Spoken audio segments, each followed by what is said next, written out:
Have you ever felt empty inside, even when you have everything you wanted? Can peace really live in the middle of the world's noise? In the busy city, a young software engineer lives in a modern apartment. Even with a good job, nice home, and new things, he feels restless. Every night, his mind fills with worries about work and the future. No matter how much he achieves, he tells himself he'll only be happy when he gets that next raise or when life becomes easier. The days feel like a race, never slowing down. One Saturday, wanting to escape the city noise, he wanders into an old part of town.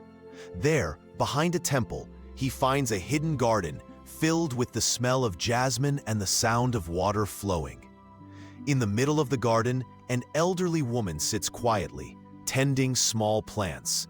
She looks up and smiles as the young man enters the peaceful place.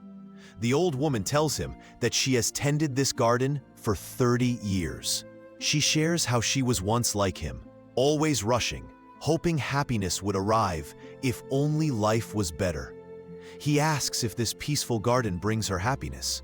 Smiling, the old woman explains that it was not the garden that gave her peace, but the change inside her heart.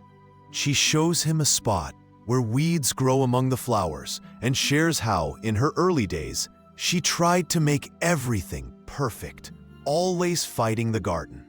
The effort made her tired and unhappy. She explains that true peace is not about controlling everything, but gently accepting what comes. Happiness, she says, is the presence of acceptance, not the absence of problems. The young man begins to visit the garden every weekend. He learns to sit quietly, breathe deeply, and notice small things like butterflies, warm sunlight, and his own heartbeat. Slowly, he starts bringing these peaceful moments into his daily life. At work, he pauses to breathe. In traffic, he reflects quietly. He stops chasing happiness in things and finds it in the present. One day, he finally gets the promotion he once wanted so much. But now, he feels happy not because of a title, but from a steady contentment he carries inside. At home, he finds himself enjoying the simple things. The city's noise becomes music. The evening light is lovely. Even a simple meal tastes special. Happiness is now a way of living, not a distant prize. Peace and happiness live inside us, not outside us. Happiness is not a destination, but a way of traveling. What if, instead of waiting for life to be perfect, we learn to find peace in each moment?